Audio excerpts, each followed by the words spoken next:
Hello, my name is Ted Hart, and I have the privilege of serving as President and CEO of the Charities Aid Foundation of America, or CAF America as we are known, a U.S. public charity, and as President of CAF Canada, helping U.S. and Canadian donors give to charitable causes all around the world. It's an honor to participate virtually in this important Brazilian Philanthropy Forum. The coronavirus pandemic has had an immense impact on philanthropy all around the world. Many people are facing hardship, but we have also witnessed people coming together and have seen philanthropy respond to needs in communities all around the world. So it makes me wonder, what are some of the new challenges that philanthropy will face because of the global pandemic?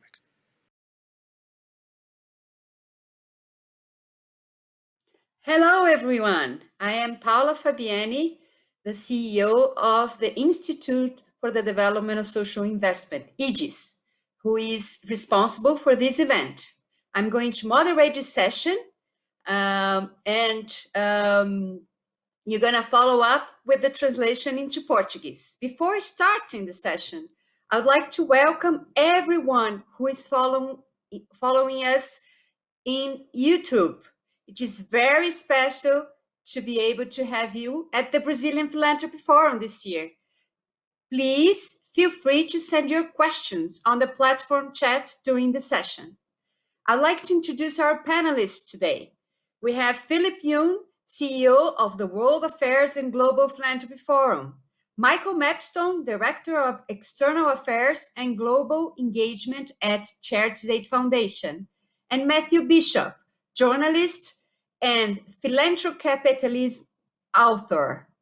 So with that, I would like to introduce you to the theme of this session. We are going to look into the future. Actually, as we have seen in our lives, there has been a lot of changes going on side by side with an unprecedented wave of generosity. In Brazil, donations motivated by COVID-19 pandemic exceeded 6 billion reais, which is $1.2 billion. But what does this mean for the field of philanthropy? Was there really a cultural change in giving? And what is the legacy of inequality? And what are the new problems that will come after the pandemic? So, what are the challenges and ambitions that are waiting for our philanthropies on the horizon? And with that, I would like to call Philip Yoon.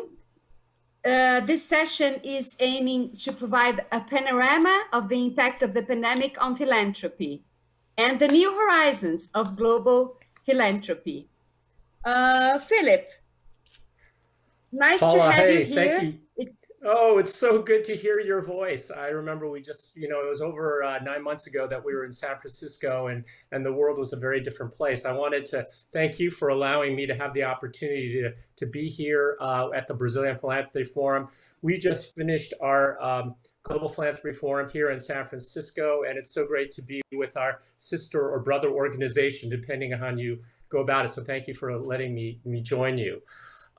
So what I've been asked to do is just so wonderful. Yes. Philip, yeah. It's really wonderful. Actually, that was my last trip outside of Brazil, and it was really wonderful to have met you. And welcome to the Global Philanthropy Forum family.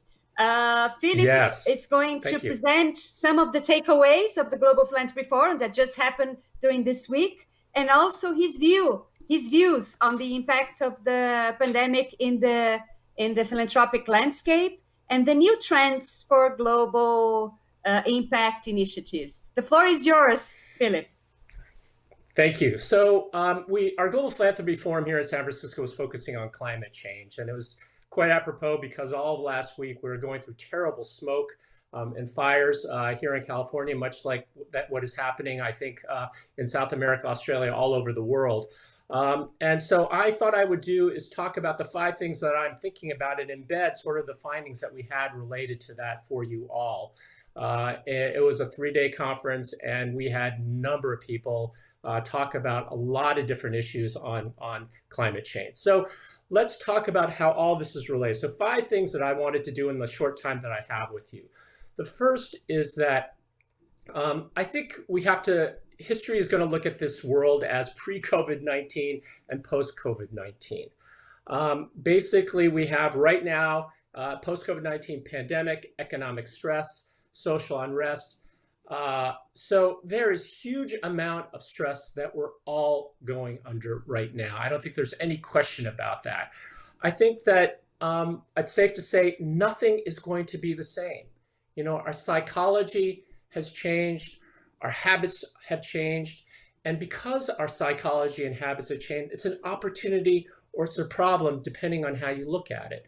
One of the things that I think about is how telemedicine, as we were talking about when before, telemedicine in the United States was only about 9% at the height of COVID-19 when things were really, really tough and things are starting to level off a little bit, it was at 90%.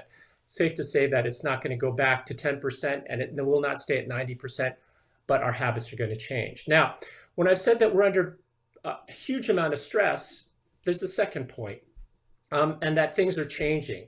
I'm going to contradict myself. In certain ways, I think what we're seeing right now is objectively, we've already been under so much stress and for a very long period of time. I think the world right now is going through an paradigm shift, epic change, technology, population growth. And what's going to happen and what's happening now is that we have new stress from the pandemic, global pandemic, onto the existing stress that we have right now. So it's a very, very difficult time for all of us. Finally, and the third point that I have on this is that it's all accelerating. We have in the technology side, as an example, all these changes that are happening, that are going to be happening here in the United States and all over the world. 5G is going to be coming, quantum computing, the Internet of Things. I think one of the things that are happening so quickly is just how quickly, exponentially, things are moving right now. I think a great example, very concretely, is memory and storage here on the technology side. Memory keeps on, it doesn't go linearly, it doubles every few years. That means, in my mind, that sometimes in certain ways it may be really impossible to predict the future farther out maybe than 10 years from now as things start to accelerate. And I think what we're seeing right now is so much uncertainty. And with that, we have fear and anxiety. And so when I think about sort of where we are right now and what our challenge is right now in this time in post-COVID-19 is really in certain ways addressing the fear, the anxiety, the uneasiness that we all have in the most humane, just, and positive way that we can possibly go forward. So what does that mean in terms of the problems that we're facing right now and how we move forward? Well, one of the things that we've determined, there are 2 big problems that we see. This was something that was discussed at the Global Philanthropy Forum. The first is climate change. There are 3 takeaways on the climate change. Is time is of the essence. It is an existential threat. It is driven by a defined timeline. In 10 years, 10, 15 years, we may not have the chance to reverse all the things that are happening with respect to the planet on climate. So we've got to move very quickly on that. So I think that is an existential problem. That's the big one that I think that we have to deal with. There are many other issues that are very important as well. And I don't want to get into a debate necessarily whose problem is worse than others, but I think most can agree that climate change is an existential threat. These are the things that we were talking about at the Global Philanthropy Forum. But I think there's another element of this that is really important as well. And I think it has to do with climate change being sort of a physical and external threat that we face. There's something that's much more psychological and internal that we have to think about. And one of the big threats that I'm thinking about dealing with the anxiety, dealing with the unease, is what I see is social distrust, political polarization, as it affects the viability of our social and governing institutions. So the way I look at it in this other way is that I look at the 20th century as the big battle among three sort of organizing principles, ideas that we all sort of gained a certain amount of certainty, right? A certain amount of predictability, so to speak, in terms of how we relate to each other. And I think that in the 20th century, as we all know, there were three large sort of ideologies and approaches. One was fascism, which basically died in World War II. Then you basically had communism, which basically went away in 1989. And then it seemed that market capitalism and representative government was sort of the way to go. And it seemed like that in the 1990s, there were things that were taking off. And the promise, at least in the United States, was wait your turn, things will come your way. And as we found out over the last 15 or 20 years, that has not been the case. And so, as I talked about earlier, this notion about paradigm shift, the question for me in terms of the big question that we all have to think about is what's next? Because what's next is going to determine how we relate to each other, what philanthropy is going to be doing, and what they think, and focus on very specific problems. So with those as the two big problems, what are the characteristics of solutions that are going to be coming down the line? And this is where I think I can sort of distill in certain respects what I heard and saw at the Global Philanthropy Forum. So the first is the notion that these solutions, the solutions that we're dealing with, because we're so interconnected, because of globalization, because climate change is all interconnected, it's going to require intersectionality. Solutions to big problems are going to require not only philanthropy, but it's going to require government and the private sector working together because they have these different perspectives. I have some background in the venture capital world, and what I saw was a lot of smart people from different intellectual spaces coming together for innovation. I think Paula, you're a great example of this. You've been in the private sector, you've done things in the philanthropy, you have a lot of different perspectives. So I think, again, the future is intersectionality if we're going to try to find new ways of doing things, because we can't deal with and try to solve the old problems. We have to solve new problems, and we have to find new solutions.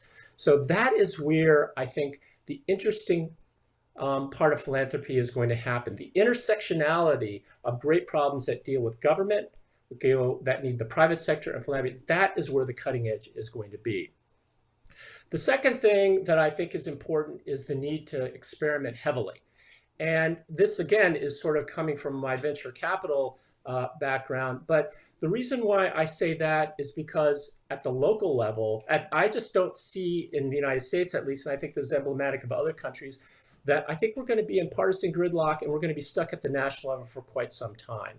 So therefore, it's going to be really important for people at the local level to be doing things. At the regional level, at the state level, at the municipal level. We've got to just try as many things as we possibly can with the notion that philanthropy is going to create a proof of concept. It's going to create an initial experiment that may or may not work, that then can be scaled greater by other sectors, predominantly government and maybe even the private sector. And then finally, I think, not surprised here is that technology and digitization is going to be huge. I don't know where that's going to go. What we see here, as a matter of fact, is us moving to digitization and technology and all of us being able to work together. I think one of the terrible examples of what can happen and reach, as I think about it, but it illustrates, what can be done, is the notion of, to a certain degree, what Russia had done with the US elections. I mean, with a relatively little bit of money, a group of people basically, in a sense, some would argue, okay, and we don't know this for sure, swayed the election or created an amount of discourse within this period in 2016 that no one could have imagined before. That is the scale. That is the reach of technology. Now, if we can use that for good in the same way, for the little bit of resources, a lot can be done. So with that, Paula, why don't I end? And just I've thrown out a lot of different ideas and just would love to be able to talk with people and respond accordingly. So thank you. Thank you very much. I got really confused. There's so many challenges on the horizon. But anyway, a couple of things that I would like to stress out. I think climate change cannot wait for us to act, and we certainly need all sectors involved in the solutions. And the acceleration is massive. I mean, we are now remote, and we have so many different new things emerging in this period and so much uncertainty. I worked in the venture capital sector as well. And I think it's time that we take risks because that's the only way for us to find new paths for the challenges ahead. But anyway, now I'd like to turn to our next speaker. Actually, I'd like to mention that we are also part of the Charities Aid Foundation family. We represent CAF in Brazil. It's a pleasure to have you here, Michael. Michael leads the main one of the main philanthropic alliances of the world, the Global Alliance, which IDIS is part. And we are present in all continents. Moreover, Michael also leads advocacy and research at CAF. We have lots of things that we do together. And he represents some of the global initiatives at CAF. And also, especially in Europe, we want to listen a little bit of the views in Europe. I just heard that the COVID is increasing. And the pandemic is returning to Europe. So new challenges ahead again. But anyway, and also the emerging paths for philanthropy globally. Michael. Thank you, Paula. It's lovely to be here and lovely to see you. And I've heard the forum's going really well, so it's great to be able to be here for the last session. As you said, I think Philip, I think, really hit on the one of the key things that we're seeing, and it's just acceleration. Everything is just moving so quickly at the moment, and it's fascinating. I think from our side, looking at Ted, our colleague's question around what are the new challenges philanthropy will face. I think this really comes down to actually how does philanthropy maintain, continue and learn from many of the positives that the pandemic has brought for philanthropy and for civil society. There's a lot of challenges and a lot of issues that we need to address, but I think it's really important to take some time to step back and see actually some of the changes in the acceleration that we're seeing on the progressiveness that is happening at the moment is really important. From our perspective, certainly across Europe, there are kind of 7 key areas that I think are really interesting that we're seeing, and I think some of these are relevant in other parts of the world, but it'd be really useful to hear that from colleagues and other people on the session today. So what are we seeing? I think one of the first things we saw as the pandemic really began to start was a big shift from funders and philanthropists adapting existing restricted funding into unrestricted funding. There was a complete recognition very early on that those organizations and those community groups right at the front line of the response to the pandemic needed flexible funding, unrestricted core costs to be funded. Now, this is something that the sector has been calling on for many years, and we're finally seeing this coming through.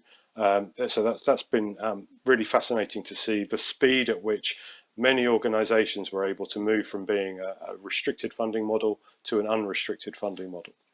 The second one is around collaboration. Again, something that the sector and many others have been talking about for a long time. We need to collaborate more, whether that's on climate change, on equality, or whatever it might be. The pandemic really brought everybody together to look at collaborating better. Organizational egos have been put out of the room for a while organizations got together to focus on the issue at hand. So we've seen many funders and many charities and not-for-profit organizations really showing a willingness to come together and collaborate. And that's something I think has got to be seen as a real silver lining of the pandemic. And I think we're seeing more and more of that as certainly in Europe, as we see things starting to pick up again around the COVID outbreaks. In the UK, we've seen two big initiatives, I think, that I'll pull out on. We're seeing the corporate sector really coming together to collaborate within sectors. You quite often see companies from different sectors coming together to collaborate. It's quite rare where you see one sector coming together to collaborate amongst each other. But we've seen the insurance industry in the UK really coming together to pool over £120 million of funding to support small organisations and communities that have been kind of left out of some of the other big funding initiatives. So they pulled together their funding to be able to address some of those issues in a much bigger and targeted way.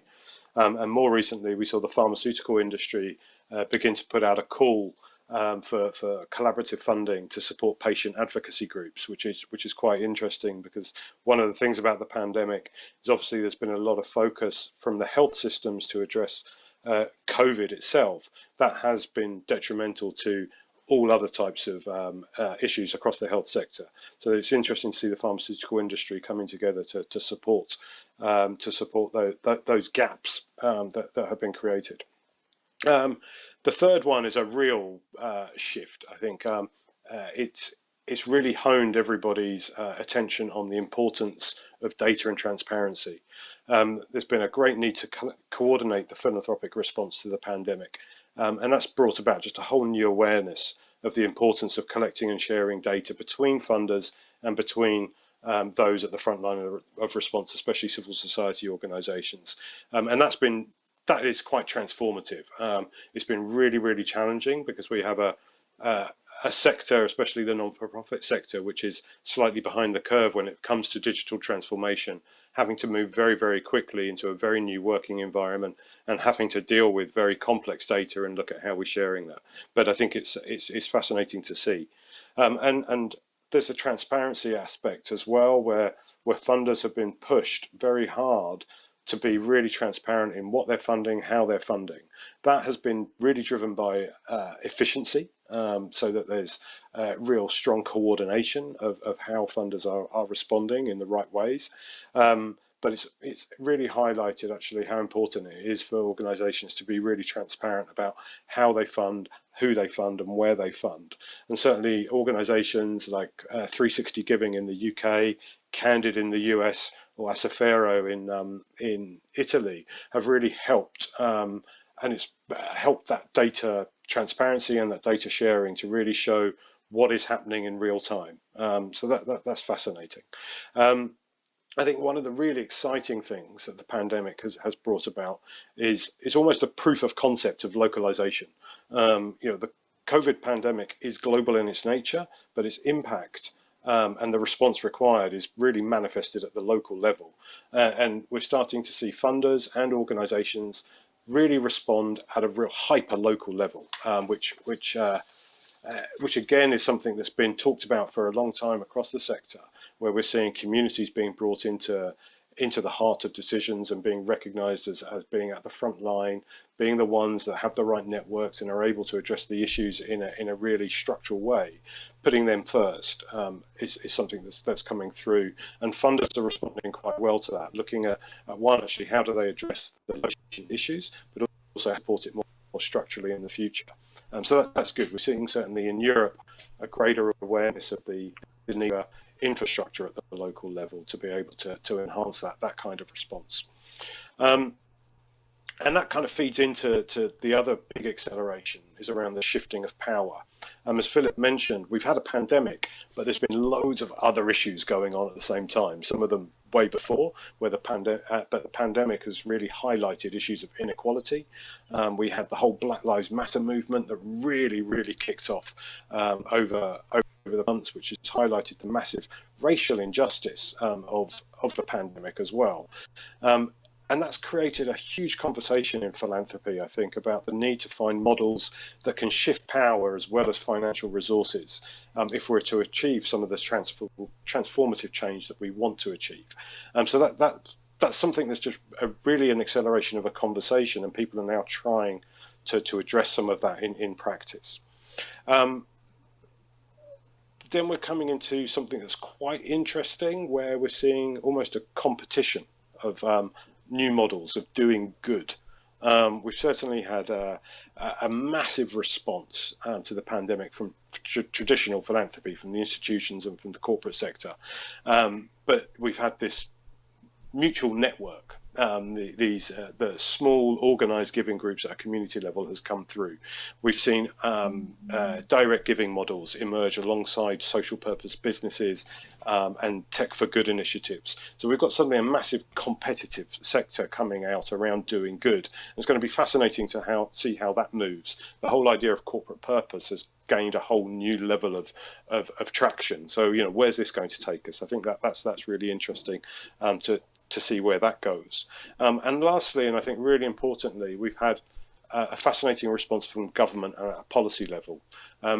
Certainly in Europe, I think we can perfectly say, rightly say, government missed the boat, missed the trick really, really early on the potential and power of philanthropy and the not-for-profit sector in its response. It didn't have a strong awareness and recognition of how important and how useful philanthropy and civil society could be in the response, but it became very, very apparent very, very quickly that the immediate response, the real response, and the relevant response being made was at a real local level by civil society, supported by philanthropy. It was agile, it was quick, it was flexible. Government missed that out completely. I think it was very, very different in the US. Very interested to hear others, but that's kind of what we saw coming through there. So I think the big question, I suppose, is that we're trying to work with is that the pandemic has clearly accelerated a lot of changes in behaviour that was already in play for both philanthropy and civil society. This is really, really good. I think the big question is whether these changes are permanent or temporary, and the challenge is actually how do we ensure that the progress that has been made continues. I hope it does. I hope it continues. So thank you very much, Michael, for your words. A lot of things that you brought and very interesting things. I like that you pointed out the adaptation and for unrestricted funding. That's really important. And we have seen this during the pandemic. And I also like you pointed out how governments took too long to act and didn't recognize the power of philanthropy and civil society. In Brazil, we had a rapid response from civil society and from our philanthropists.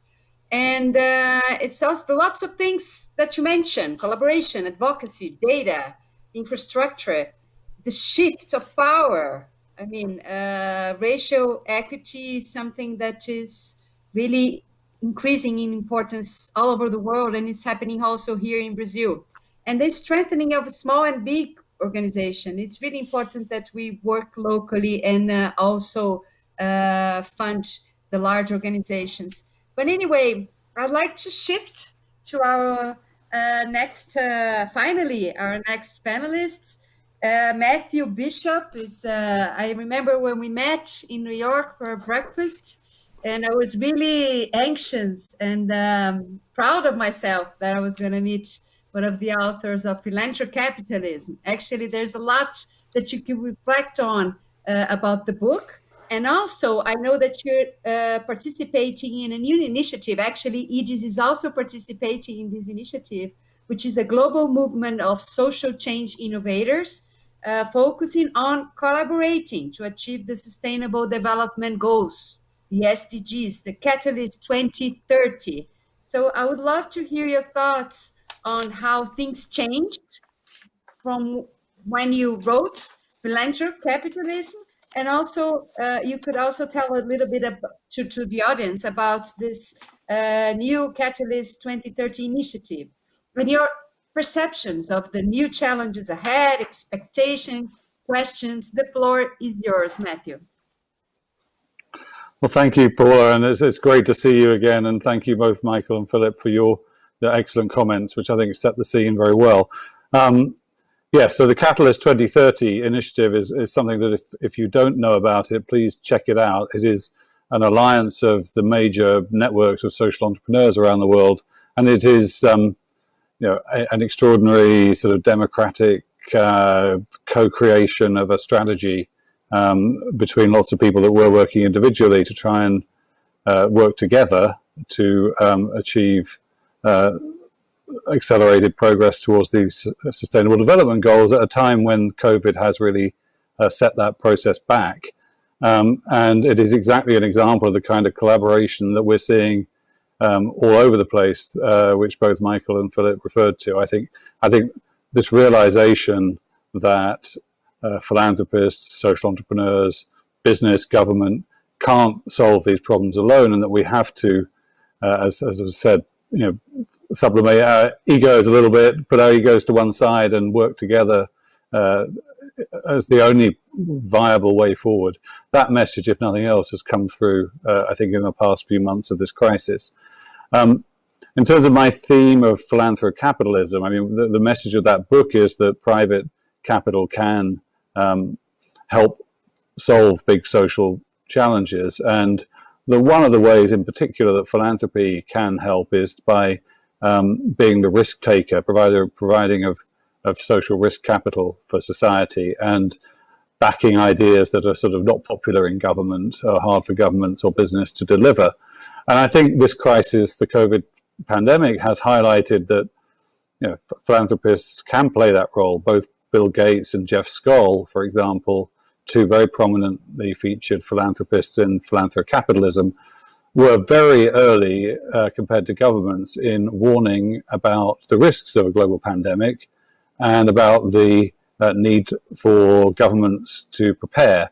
Unfortunately, they weren't listened to anything like enough, but they were out there doing work, seeding different organizations that were about detecting pandemics and giving early warning signals. Also, we're going to see, I think, that philanthropy has played a crucial role in finding the vaccine that is ultimately what we all need for this particular pandemic to go away. And there's been this network of donors around the world that include Bill Gates, but also include the Lehman Foundation in Brazil, that I think will be seen as helping to bring about a vaccine that we may see on the market as early as January or February of next year, which will be a real game changer. So in those respects, philanthropy can be seen working very well in one of its functions. Now, I'm trying to take a broader perspective, and I would say one thing is that we're very early still in this pandemic, notwithstanding what I've said about the vaccine. The numbers of infections globally is still rising. As you say, Europe is now overtaking America in terms of daily infections, and we're looking at what's happening in India and the developing world, where really the pandemic is growing very, very fast. And although a vaccine seems quite likely, there's no way that vaccine is going to be widely available beyond the global elite next year. So the injustices that have been highlighted already will get probably quite significantly worse next year. So I think the best estimates are that there will be 1 billion doses of a vaccine available in 21, assuming all goes well. So that leaves 7 billion people out of the equation. So my worry, if you look back at the financial crisis of a decade or so ago, there was a moment shortly after the crisis where lots of wealthy people, philanthropists, business leaders, politicians were saying we mustn't waste this crisis, because everybody felt at that point in the same boat. The rich people and the poor people all felt that the world was going badly wrong. The same situation is the case now, which is why there's, I think, been more empathetic giving happening. But after the financial crisis, quantitative easing came along. The rich very quickly felt that things were getting back to normal, and all ideas of systemic reform were put to one side and forgotten about. My worry is that the availability of a vaccine next year will be the equivalent of quantitative easing for the rich, and we will see the rich people getting the vaccines and all this talk about structural reform, systems change will go to one side. And I think it's very important that we really focus the attention of the world and the philanthropists in particular on making sure that they do take the need for structural systemic change in the way that Michael was talking about, in terms of rebalancing power, in terms of actually addressing some of these very, very serious structural inequalities that we're seeing in terms of things like minority communities really being the most hurt by the virus. We have to hold the philanthropists to encourage them and to really stay the course here, and to actually do a lot of things that they've not been very good at in the past. So philanthropy has been quite good, and has been quite good in this crisis at responding to immediate needs. It has not got a good record of systems change, frankly. I mean, a few outstanding cases exist, but really to do this kind of systemic change that is necessary if we're going to get to the Sustainable Development Goals, if we're going to get to the kind of just world we want, is going to require a degree of hard thinking, of collaboration, of work, of figuring out how to make partnerships work that we just simply haven't seen before. And I think that we shouldn't underestimate how big a challenge that is, and that it's really vital that we get on with it now before I think the rich start to just realize how much richer they've got, and that they can now travel again because they have a vaccine. So I think this is a moment. I mean, one of the things that came out of the last crisis is I helped co-found something called the Social Progress Index, which you know, Paula, well.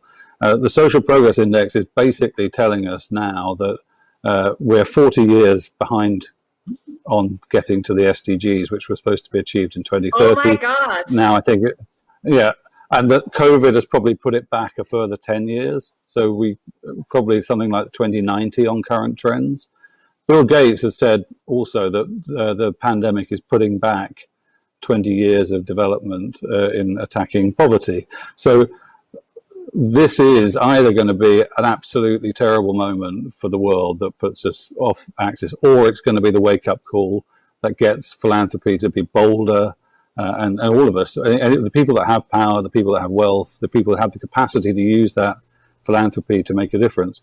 This is the time to step up and fulfill the promise that others have talked about, I wrote about in Philanthrocapitalism, that there is this potential for philanthropy to be a game changer because it can help move society to a different paradigm that Philip was talking about. But it now is the time it has to happen, and we have to stop talking about it and actually put it into practice. And it's going to involve people who are brave and ambitious and willing to put their egos to one side and work with each other and to face up to things which aren't working, admit that they're not working, move on to something else. It's going to require a real culture of boldness, agility, risk-taking. And I really hope that we don't, my worst fears aren't fulfilled, that people do go back to normal, when that the philanthropists actually instead do step up and say this is really the chance that the wealthy have to prove that they are all part of the same human family, rather than wanting to go off in their own little bubble. So I think on that, with that challenge, I mean, that's really how I see. I feel like this is a real crunch time. This is the next few months. Things have to start happening. Serious amounts of money have to start moving. I mean, one of the things that happened after I wrote in a couple of years after Philanthrocapitalism came out, so around 2010, Bill Gates, Warren Buffett launched the Giving Pledge, and they managed, over 200 people around the world now billionaires have signed this pledge, saying that they will give away most of their money by the end of their lifetimes. No one would have expected that degree of commitment to come from so many people. Yet the reality is, in that 10-year period, almost everyone that has signed the Giving Pledge has got wealthier by far more than their giving has increased. And so that can't continue if they're serious about really meaning that they want to give at scale and make a real difference. We have to see those numbers change. We have to see the giving grow faster than the fortunes. Then we'd start to really feel that something had changed significantly. There's certainly a need for system change, and I hope we can be part of this, of changing this game of capitalism. I really like your example of the role that philanthropy can have and how it can really take risks, which is the vaccine. I think that we have a wonderful example of how philanthropy can play a role in changing the scenery in certain fields. And with that in mind, I just got a question about that. And how do you feel that we can increase the appetite for risk among philanthropists? In Brazil, especially, we feel that our philanthropists are not good risk takers. Sometimes they are much better risk takers in businesses than in philanthropy. They're afraid of making mistakes. And it should be the opposite, because the philanthropy should be the terrain for testing, for experimenting, as many of you have mentioned. How do you think we can increase the appetite of philanthropists to take risks, Matthew? Well, I do think it's a cultural shift that is required, both amongst the philanthropy group and also amongst the public, and how the public sees philanthropy. Because I think one of the things that people worry about is that they try something, it doesn't work, and then someone writes a newspaper article saying, look at how they squandered all that money on something useless.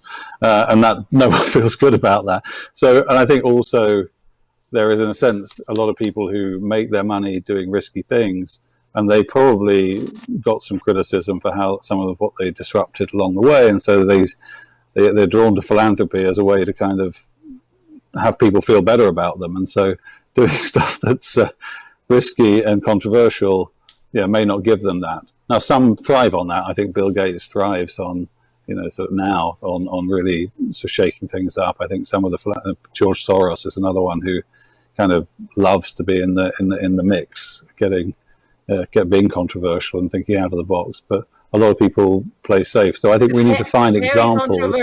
We need to find examples. Exactly. We need to find examples of successful risk taking and examples of failure that was learnt from, and actually paved the way to something better, and really celebrate them and try and change how everybody thinks about the role of philanthropy, because philanthropy can't really substitute for the large scale welfare that government provides. It has to be there as the sort of smart experimental capital that Philip was talking about. Right. Yes, Philip, you wanted to mention something? Yeah, so I think also I completely agree with what you just said. I mean, what we're trying to do here, the argument that I make to philanthropists who are generally coming from the private sector is, I say, look, when you make an investment in a fund, a venture fund, right? You give the guy you give the fund, or you give the venture capital firm 10 years to make money. You give them essentially 5 years to show you're going in the right direction, and you give them a 10-year. That's the relationship that you're creating.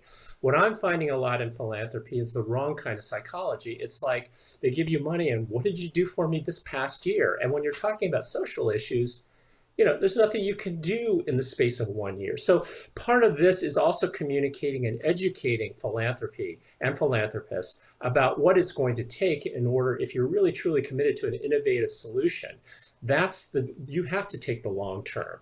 And so that's what I'm finding traction when I talk with business people, philanthropists, about a different psychology. And I think that's something that has to change. And Philip, you worked in the government, in the private sector, and now you're in this field of philanthropy. So what do you think could be the most powerful role for philanthropy? And also, what should be the role, it's a question from the audience of the academia, universities in this process? So I look at, writ large civil society. I sort of put academia as another sort of part of all of this. I think that, as we said before, I think, philanthropy has a lot of money, but it's not real a lot of money that is going to they don't have enough money to solve climate change by itself. As we talked about, it's going to require all the sectors working together. So I think, at least at this point in philanthropy, as the theme here, is to push innovation, is to push new ideas, and to really experiment right now. I think that that is the only way we're going to figure out our way out of all the things that are going on, because, you know, whether it's climate change, whether it's nuclear weapons, whether it's inequality, whether it's what we were talking about was this Philip, whole new paradigm, right? Do you think that that's missing to create systemic change? Yeah, I do. I think, but you see, I'm confident in that sense. I think that we are seeing now with younger people this willingness to experiment, and I think that's what you're going to see happening. I predict over the next 10, 15 years. I think that there's a psychological need for people to take action, to do things, to take control of their lives. And I think you see this in the young people very much so. And therefore, if I was, you know, had a lot of money, relatively speaking, I would start investing in young people and their ideas and what they want to do. And then there was something that was mentioned in GPF that was very interesting as well. I think it was Bill McKibben, who is a well-known climate, you know, has just been this icon in calling the world to the issue of climate change. He said something that I thought was interesting. He said, older people too. Seniors are an untapped group of people that may have some very interesting perspectives in certain ways too. So those are the two areas that I think, and then just a lot of experimentation. And again, that's something that we have to encourage philanthropies to do more and more.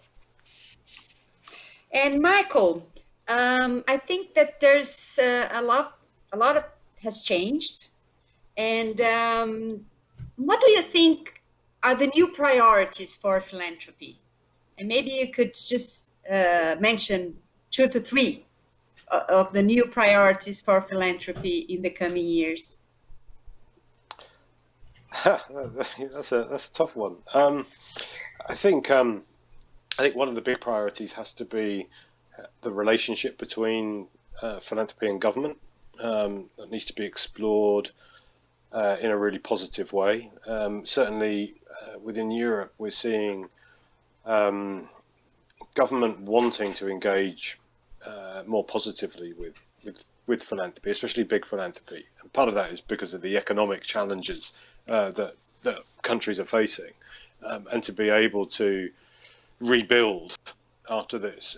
There's going to be a real demand for innovative thinking and innovative finance and different ways of using capital. So the government certainly sees the philanthropy sector, institutional philanthropy sector, and individual philanthropists as an input in that perspective. I think there needs to be a shift in dialogue with government to see philanthropy as being a strong output as well, and a good outcome of those conversations. So there's a shift there that needs to happen. But I think that certainly has to be a priority if we're going to see collaboration between the philanthropy sector and government accelerate. And the flip side of that as well is government will need to look at how it incentivizes and supports the philanthropy sector. The other is, I think, the shift to power aspect and looking at some of the wider inequalities that have been really brought to light by COVID. That has to be a priority if we're going to look at progressing on actually any of the other big issues that we're facing. Addressing that massive inequality has to be front of mind, because otherwise it will cause political and civil unrest, which will make actually addressing any of the other issues really, really difficult. And you think these are all system change focusing activities? Within the big scheme of things, we need a new system, don't we? I think that's the thing that the pandemic has thrown at us, is that a new system is needed.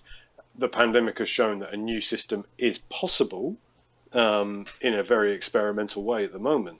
If you're able to distill that down and learn from it and do some more experimentation, then certainly you can create the new systems that we need to have to address some of those other big issues. COVID will go away. There will be a vaccine. That it will go. We're still going to be left with all the big issues that have been highlighted by COVID and the other big issue, the elephant in the room of climate change. So how do we use this moment to really learn of how we have that collaboration, that shift, that potential of creating a new system to address those issues? That is really exciting. It's going to be really hard work, and it will mean investment of resources to help make that happen. And Michael, we actually exceeded the time. I lost track of time. I'm sorry. So we have to come to our final words. Maybe you could start since you have the word, and then we move into Philip and Matthew. 1 minute, please. 1 minute. Okay, I think mine will be for 1 minute. A call to action. All the really good stuff that's supported philanthropy and what we've seen, where philanthropy has been really successful and successfully harnessed and leveraged over the past 6 months, has really been down to really strong, effective philanthropy infrastructure. That needs greater investment. It supports the effectiveness of philanthropy, and it strengthens civil society. And I think that's the bit where, if we get greater investment in the infrastructure, we will see a lot of this innovation, a lot of this learning really take off. Philip. Okay, 1 minute. I am optimistic because I think we are seeing a paradigm shift in a different direction. I think the last 50 years has been one in which we've gone from really worrying about others, to worrying about, it was all about us. I think it was so selfish and self-directed. I think now with the younger people, we are going to start this upswing, which Robert Putnam, who did Bowling for Columbine, talked about, in terms of younger people are going to start thinking about the larger picture and the larger community. So that's what I think is going to happen. And so for those people, what I say, I always distinguish, the world is not a mess. Okay, that means if you say it's a mess, that means you can't do anything about it. It's simply messy and complex.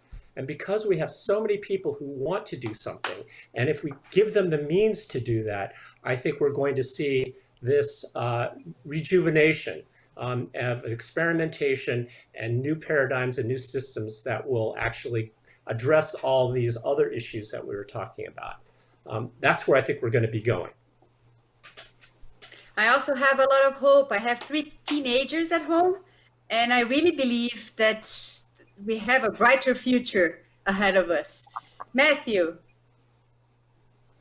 Yeah, so I think the world is really badly off track, and COVID has pushed it further off track. And so I do believe that philanthropists can play a very important leading role in getting it back on track if they are imaginative, collaborative, risk-taking, and really serious about systems change.